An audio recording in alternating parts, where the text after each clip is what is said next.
Ladies and gentlemen, we are the Group 6 and today we'll report about the Environmental Impact Assessment.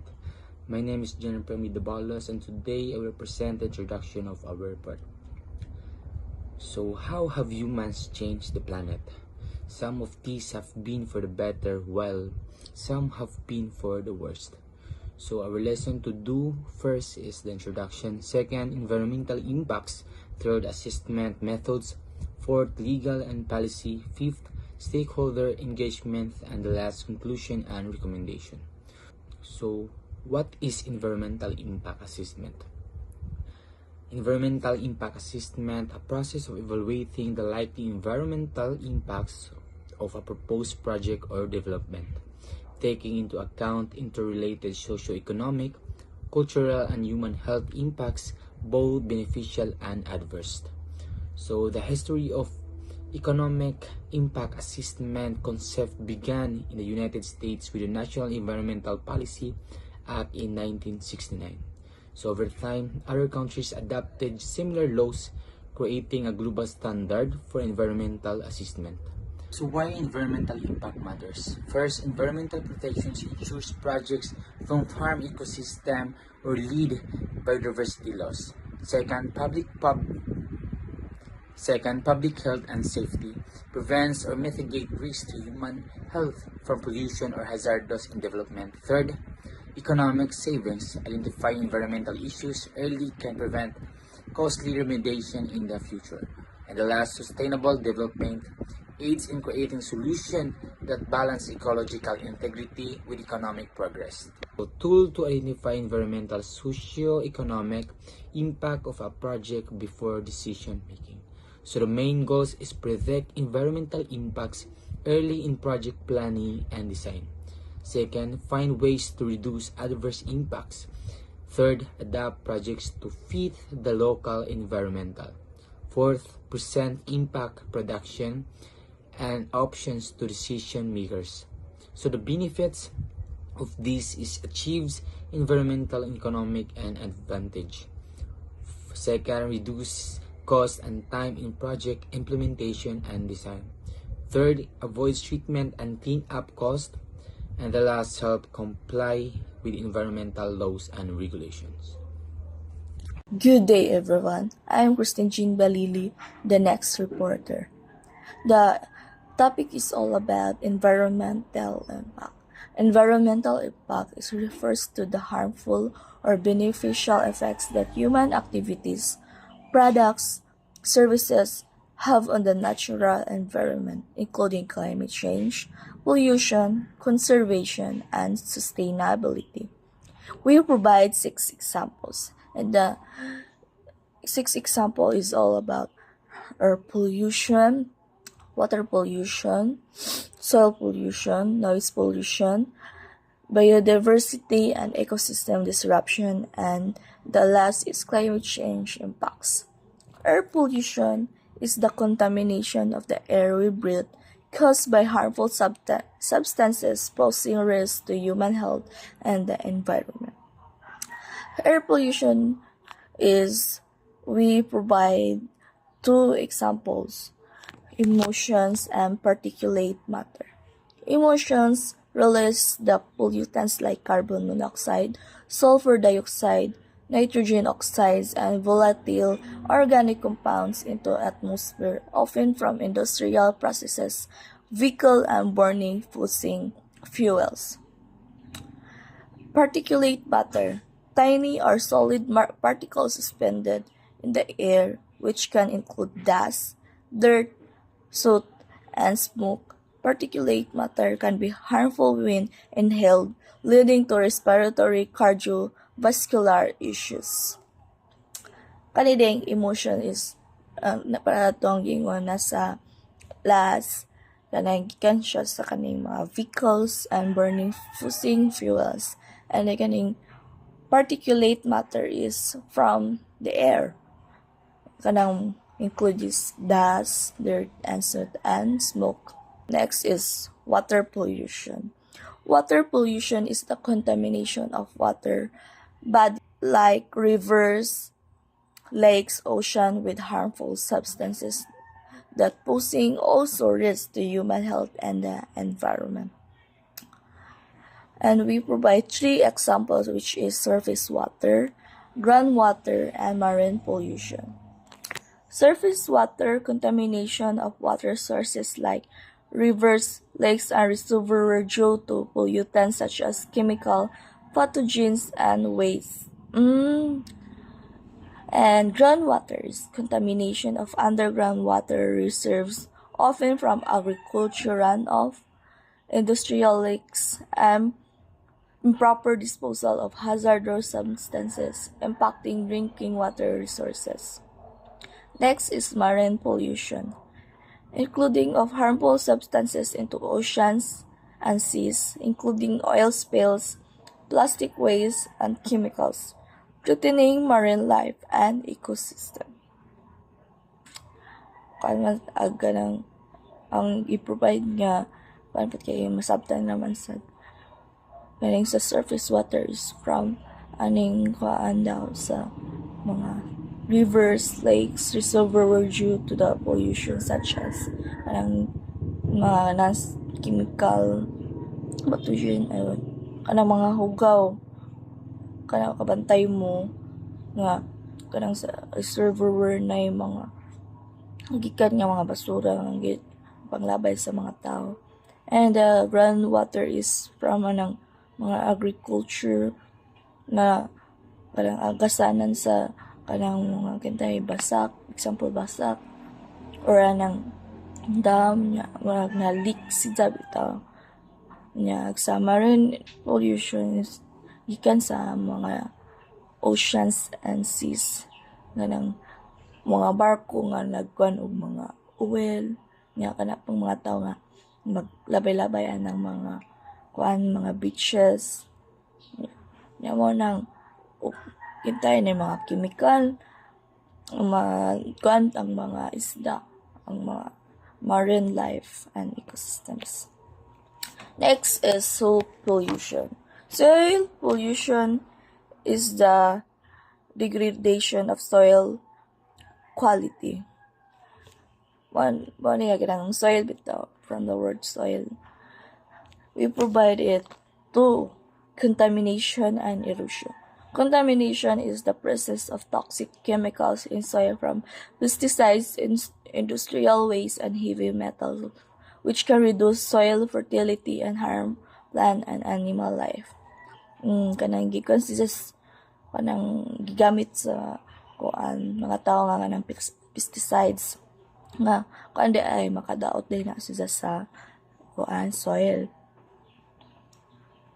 And dili lang siya makadaot is kuan makakuan siya sa plant and kantay may animals basin labay na nya matil o unsa kanang matilawan nila madaot sila. And erosion is loss of topsoil due to the deforestation, agriculture, and construction, leading to reduced land productivity, habitat destruction, and increased sedimentation in water bodies. True.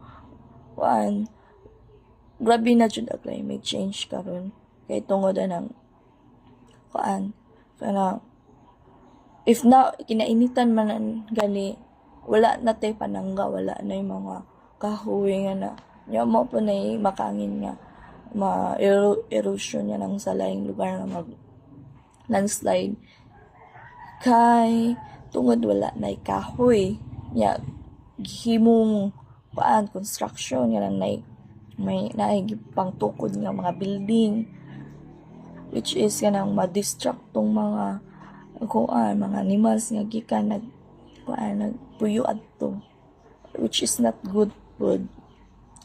And the next is noise pollution na kita mang tanan siguro po dili man taganan banha or isa noise pollution is unwanted sound from the sources such as traffic. Samot na upadong patas galahan traffic, industrial operations and construction which can disturb human health, wildlife, and overall environmental balance. Yun po if kuan naka nang nai-construct banha gyud ana nila. At samot na ng kuan cities, grabe bisag-asa ka mo doong banha gyud and gusto ka mag-relax kuan, which is not good also kanang parang kuan ka banha ra. Ang include ano sa wildlife is kanang dul anang mga forest bitaw niya na dili ganahan ng mga animals ug banha. Mao isa po na sida kanang noise pollution. And the next is biodiversity and ecosystem disruption. Negative effects on various species and habitats, often due to deforestation, pollution, urbanization, and climate change, leading to species extinction, a loss of ecosystem services like pollination, water purification, and carbon storage.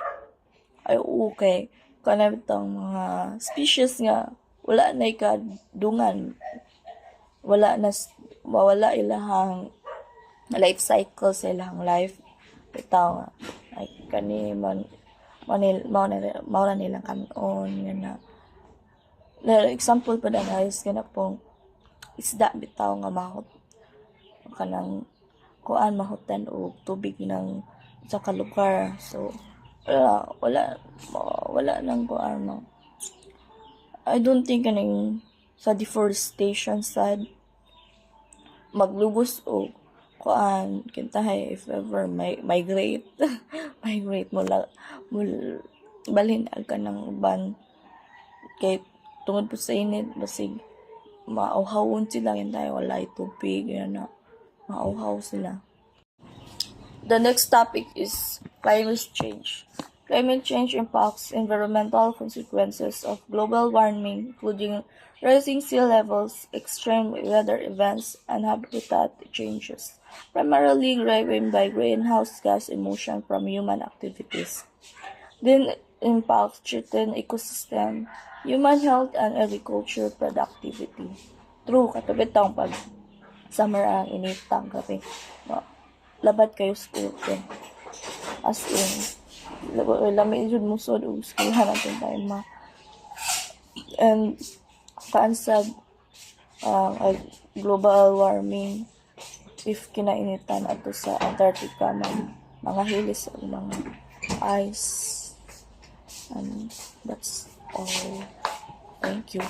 There are 7 steps in the EIA process, which is the screening, scoping, impact assessments, mitigation measures, reporting, and decision making, and the last one is the monitoring and follow-up. Screening. It determines if an EIA is necessary based on the project's type, location, and potential environmental impact. During this stage, projects are assessed for their potential risks, and low-risk projects may be exempt from further EIA processes. Scoping. It identifies the main issues and environmental aspects that needs to be evaluated in the EIA. This sets boundaries for the study, ensuring resources are focused on significant impacts. Impact assessments. The impact assessment phase evaluates the potential positive and negative environmental effects of the project. This involves collecting and analyzing data to predict how the project will affect air quality, water resources, biodiversity, and more. Mitigation measures are developed to avoid, minimize, or compensate for any identified adverse impacts. It is strategized such as reducing emissions or restoring habitats, and may be proposed to lessen the project's impact on the environment. The reporting. The findings and recommendation are documented a report to inform decision makers and the public. This step ensures transparency and provides a basis for informed decisions. The decision making. Based on the EIA report, authorities decide whether the project can proceed and under what conditions. They may be approve, reject, or requires changes to the projects to protect environmental and public health. Monitoring and follow-ups. After the project is approved, monitoring ensures compliance with mitigation measures and assesses any unforeseen environmental impacts. This step helps to track the long-term environmental performance of the projects and make the adjustment if necessary. So the EIA process is essential in today's development landscape. By predicting and mitigating environmental impacts, it helps balance economic growth with environmental conservation. Climate change is a reminder of the long-term consequences of human actions, and processes like EIA are critical for promoting sustainable and responsible development. Type of environmental impacts assessed. There are three types, which is the direct, indirect, and cumulative impact. The direct impact is an increase in project construction may lead to deforestation, air pollution, or change to water quality. Indirect impacts development may lead to increased population and strain on local resources. And the last one, which is the cumulative impacts, multiple projects in the same area can have combined effects, such as habitat fragmentation or urban sprawl. Hello everyone, my name is Aisa B. Humawed and I'm going to report the legal framework and standards. Global standards. International bodies like the United Nations Environment Programme or UNEP provide guidelines. Multinational projects may follow standards from organizations like the World Bank and International Finance Corporation. Philippine environmental laws. Example, if focusing on the Philippines. Presidential Decree Number 1586 or Philippine EIS system requires projects to undergo on EIA. RA 8749 Clean Air Act and RA 9275 Clean Water Act focus on specific environmental factors related to air and water quality. Good evening. I am Narmi E. Bayanala and I will continue the report about the environmental impact assessment. And my topic is all about the stakeholder and engagement environmental impact assessment. So there are three main areas. In environmental impact assessment, EIA, stakeholder engagement ensures that community and environmental considerations are addressed in project planning. Here's how it works in three main areas. So first, public participation and consultation. So this step allows local communities to express their concerns and opinions about the project. By holding open meetings and providing accessible information, communities can be part of the decision-making process, which builds trust and supports for the project. So by the way, if kanang confused mo, wala ko nagbasa based sa PPT, ako ra siyang explain, summarize so that you can really understand it. So the second is community involvement and benefit sharing.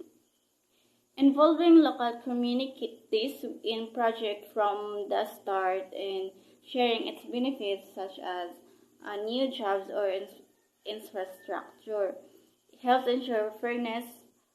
This inclusion makes projects more sustainable and strengthens the relationship between the project developers and the community. And the last one and third is conflict resolution and discipline settlement. Projects can create conflicts, especially when environmental or cultural issues arise. Using clear communication, mediation, and structured complaint system helps address these issues early, allowing communities and developers to resolve disagreements constructively and avoid delays. So if you are going to do these practices, the environmental impact assessment is more effective by ensuring that projects respect local needs and reduce their environmental impact. Good evening, Ma'am Dean. Good evening, everyone. I am Jason Duero, and I am here to discuss the last part of our report, the conclusion and recommendation. So after all that has been discussed, we came to the conclusion that Environmental Impact Assessment, or EIA, predicts and minimizes environmental impacts of projects.